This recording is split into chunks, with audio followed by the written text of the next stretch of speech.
ہاں جی، حضرت مولانا حق نواز جھنگوی شہید رحمۃ اللہ علیہ کے دور میں ایک ساتھی اور کارکن گرفتار ہو گیا۔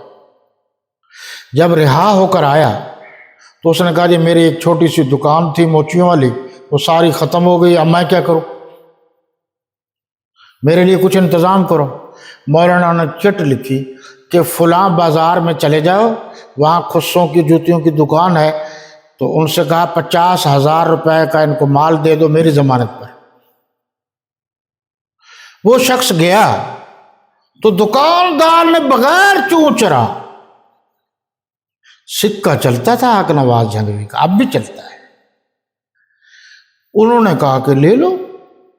اس نے 50,000 روپے وعدے کے مطابق سامان لیا اور اپنی دکان پر رکھ کے اپنا کاروبار شروع کر دیا۔ تو جھنگوی تھا مگر جھنگ والے بھی تھے۔ قربانی ایک آدمی کی کام نہیں دیتی جب تک سارے مل کے قربانیاں نہ دیں۔ ایک امام مسجد کی قربانی سے کچھ نہیں ہوتا جب تک مقتدی امام کے ساتھ مل کر قربانیاں نہ دیں۔